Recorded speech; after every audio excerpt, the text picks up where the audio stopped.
ముందుగా నా హృదయపూర్వకమైనటువంటి నమస్కారాలు. ఈరోజు నూతనంగా ఏర్పడినటువంటి తెలంగాణ రాష్ట్రంలో చిరస్థాయిగా చరిత్రలో గుర్తుంచుకోదగినటువంటి రోజుగా మేమంతా భావిస్తూ ఉన్నాం. దశాబ్దాల తెలంగాణ పోరాటాల ఫలితంగా తెలంగాణ ప్రజల ఆత్మగౌరవాన్ని నిలబెట్టే విధంగా ఆనాటి మనందరి ప్రియతమ నాయకురాలు శ్రీమతి సోనియా గాంధీ గారు ప్రత్యేక తెలంగాణ రాష్ట్ర ఆవిర్భావానికి సంబంధించినటువంటి స్టేట్మెంట్ని ఆనాటి హోంశాఖ మంత్రులు శ్రీ చిదంబరం గారి చేత ప్రకటింపజేసినటువంటి రోజు. అందుకే కోట్లాది మంది ప్రజల కలలు నిజం చేసిన శ్రీమతి సోనియా గాంధీ గారికి ముందుగా జన్మదిన శుభాకాంక్షలు కూడా తెలియజేస్తున్నాం. ఈ సందర్భంగా మిత్రులారా,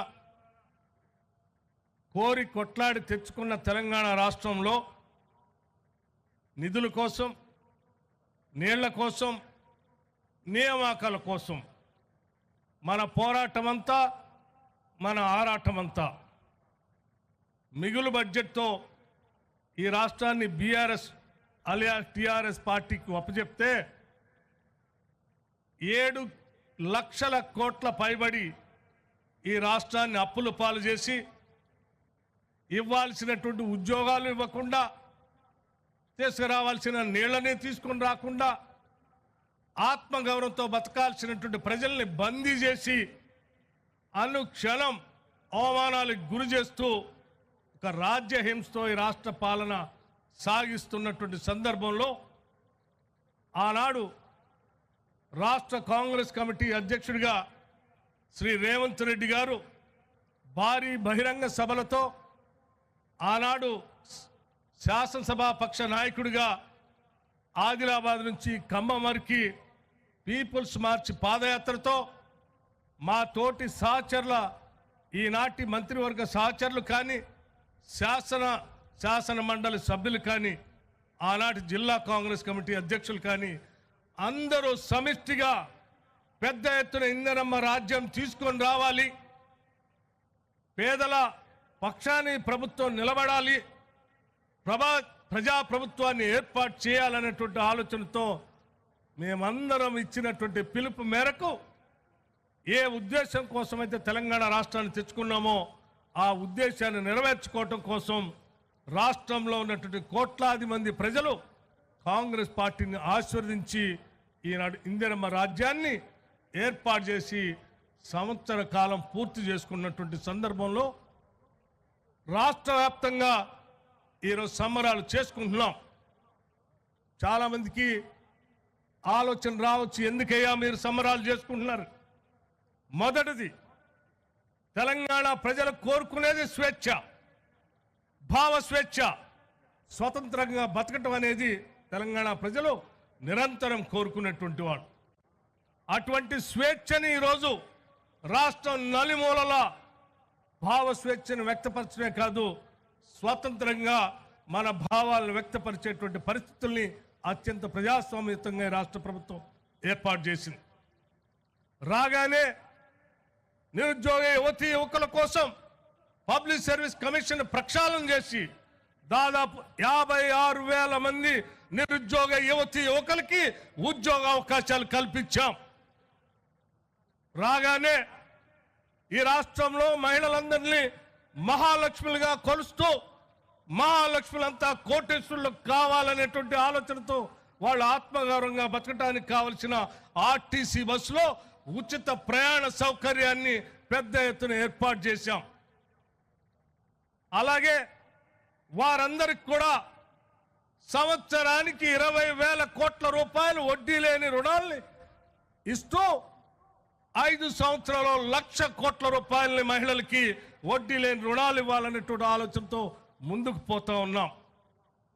మీరు అప్పులు భారంలో పడేస్తే అతలాకుతలం అవుతూ కూడా తప్పనిసరి పరిస్థితుల్లో ఈ రాష్ట్ర అప్పులు కట్టాల్సిన బాధ్యత మా పైన పడితే దాదాపు 64,000 కోట్ల రూపాయల్ని మీరు చేసిన అప్పులకి వడ్డీ అసలు కొంత ఈ సంవత్సరం కట్టుకుంటూ వచ్చాం. అట్లాగే ఈ రాష్ట్రంలో పేదవాళ్ళందరికీ మేము ఉచిత కరెంటు 200 యూనిట్ లోపల ఇస్తామని చెప్పిన మాట ప్రకారం మార్చి నెల నుంచి మొదలుపెట్టి నిరంతరం ఈరోజు 200 యూనిట్ ఉచితం కరెంటు ఇస్తూ వచ్చాం. ఆనాటి కాంగ్రెస్ ప్రభుత్వం పేటెంట్ రైట్ గా ఉన్నటువంటి వ్యవసాయదారులకు ఇచ్చేటువంటి ఉచిత విద్యుత్తుని క్వాలిటీ పవర్ తో దాదాపు 12,000 కోట్ల రూపాయలు సబ్సిడీ అమౌంట్ డిస్కౌంట్లు కట్టాం.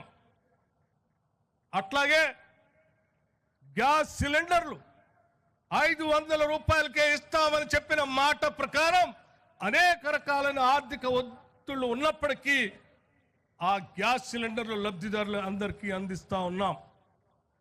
అట్లాగే మిత్రులారా, మేము ఇచ్చిన మాట ప్రకారం మా ముఖ్యమంత్రి అనేక సందర్భాల్లో మెడ తెంపుకోనైనా సరే మేమిచ్చిన మాట ప్రకారం రుణమాఫీ చేస్తామని చెప్పి స్పష్టంగా మాటిచ్చి అందరూ ఆశ్చర్యపోతున్నటువంటి సందర్భంలో దాదాపు 21,000 కోట్ల రూపాయలని రైతు రుణమాఫీ కింద ఈ మొదటి సంవత్సరంలో రైతుల అకౌంట్లోకి నేరుగా హార్డ్ క్యాష్ ని పంపిణీ చేశాం.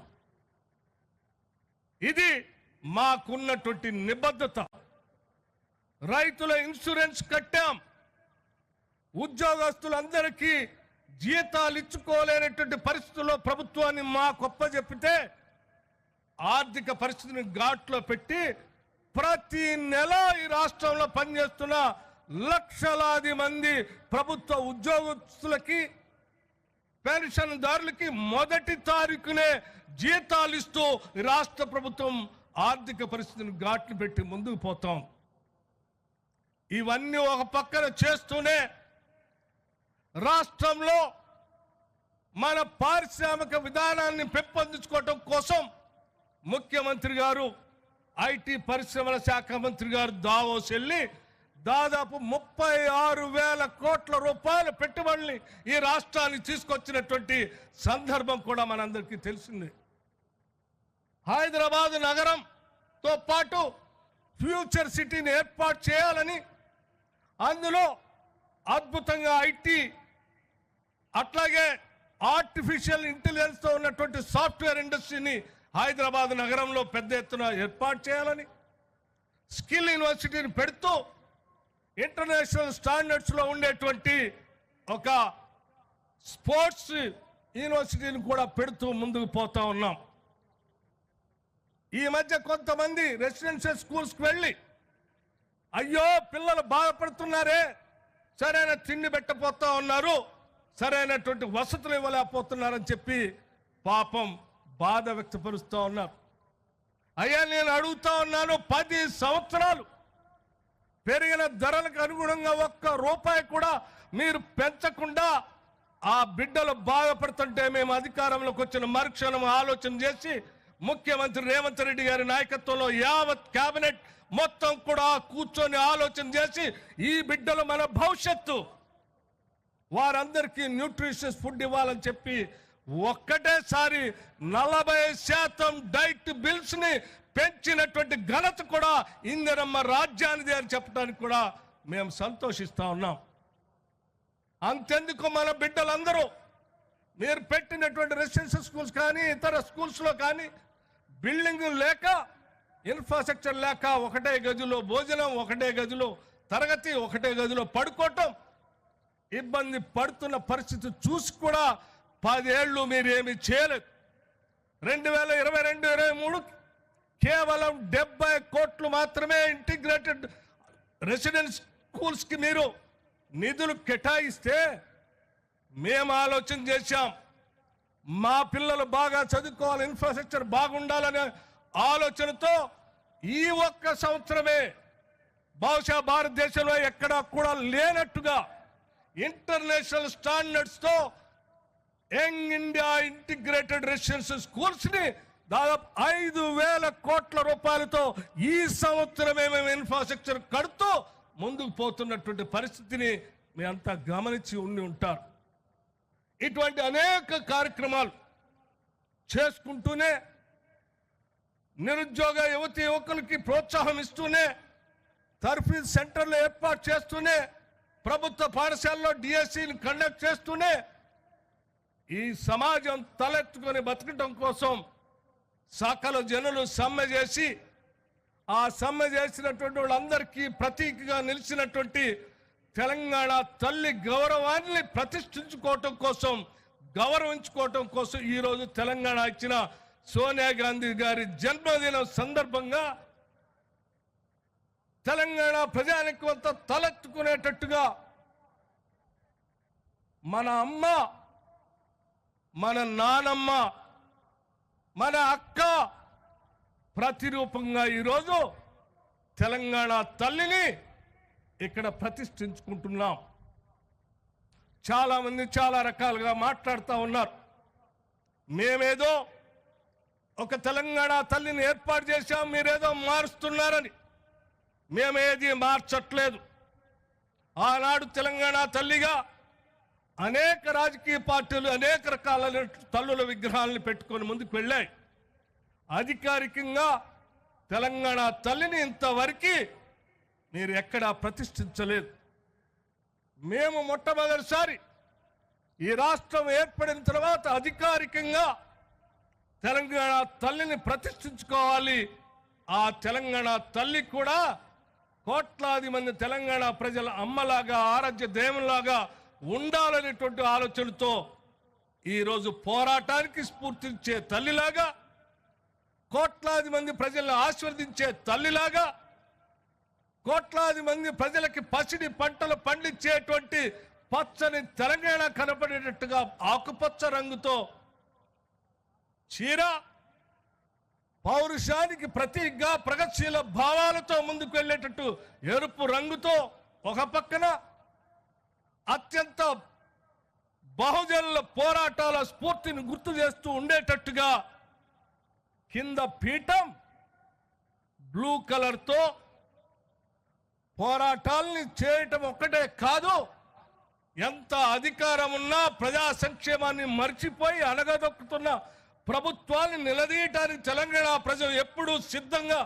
ఉంటుంది అని చెప్పి పిడికిలి బిగించి చూపించినటువంటి తెలంగాణ స్ఫూర్తిని పీఠానికి కింద పిడికిళ్ళు గుర్తుగా తెచ్చుకున్న తెలంగాణలో ఆ తల్లిని అమ్మని గౌరవించుకుంటామని చెప్పి అరచేతిలో నిలబెట్టుకొని పూజిస్తామని చెప్పేటువంటి ప్రతీకగా అరచేతులు ఈ రకంగా యావత్ తెలంగాణ సమాజం యొక్క గౌరవాన్ని పెంచుకునేటట్టుగా మనం ఈరోజు గొప్పగా తెలంగాణ తల్లిని ప్రతిష్ఠించుకుంటున్నాం.